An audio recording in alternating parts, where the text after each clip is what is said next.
Yes? I'm here.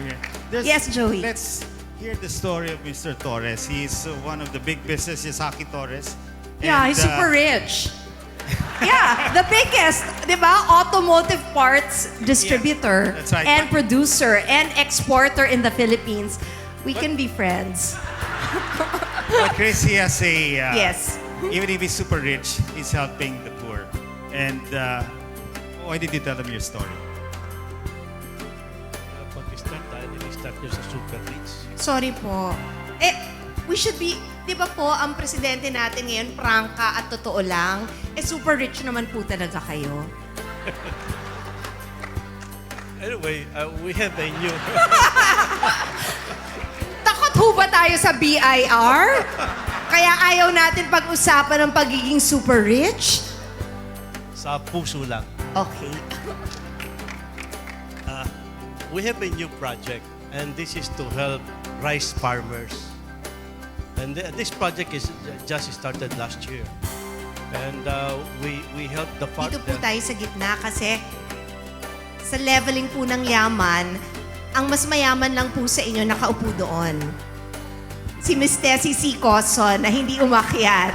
But kasabay ko kanina sa eroplano, pero siguro ho, yung you are now helping the rice farmers. Paano po? Yes, we help them increase their yield and increase their earnings. When initially we were able to increase it by 66%. And in our first cropping season, we had only 16 farmers that participated. And now? Now this is the third cropping season, and we have already 165 farmers. Wow. And Where po? Saan? in Mindoro. I've been around Mindoro. Beautiful. I see. And next month, we're going to start with the fourth cropping season, and we're going to have 250 farmers. Galing. And we're going to have 500 hectares. Mr. Torres, may curiosity lang po ako. How come from automotive parts, bakit po farmers ang napili niyong tulungan?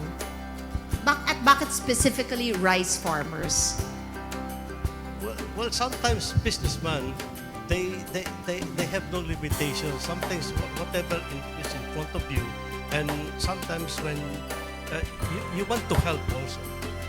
So this is something that we think we need, that we have to develop agriculture in this country. Tama naman talaga. Dahil nga, napabayaan, sinabi ni Secretary. Chris, Pero ngayon, inaalagaan. Ma'am, magko-comment lang ako. Yes. Alam niyo ginawa nila Kasing Mr. daldal kita. Apo. Ma'am, kasi ang ginawa nila Mr. Torres is something that we should all be aware of, no. Ito po yung corporate rice farming. Alam niyo, hindi na ikwento ni Mr. Torres, meron silang 14,000 employees sa Yasaki Torres. But they are giving their employees rice allowance. Saka meron silang canteen na kumakain ng 400 bags every week. Tama po ba? Instead of buying their rice from commercial sources, ginamit nila yung dating undersecretary ng Department of Agriculture, si Dante de Lima, no relation to the senator. No. There was no malice to that. No. No malice. Elise from May Davao. balis na kaagad eh. Yung talaga, Secretary, ha? Taga Davao siya. Oh. Opo, Okay. taga-Davao po. Ang ginawa po nila, nag-engage sila ng farmers sa Mindoro. Sila nag-finance ng farmers, sila nagbigay ng hybrid rice, sila nagbigay ng mga abono, sila nag-finance, sila nag-mill, and then binili nila yung bigas ng yung palay ng farmer. So ang nangyari po ngayon, maganda yung income ng farmer kasi steady yung presyo. Nawala yung middleman. Nawala yung middleman. On the other Taray. hand, sa end user side naman, presko yung bigas at mura yung bigas ng Mas mga mura empleyado pa. nila. So Wow. because of this, we are copying the model, ma'am.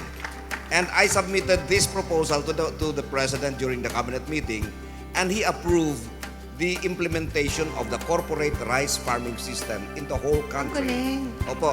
At ito po ang ating solusyon para hindi na masyado mamanipulate ng ating mga middlemen Correct. yung presyo ng palay at saka bigas sa merkado.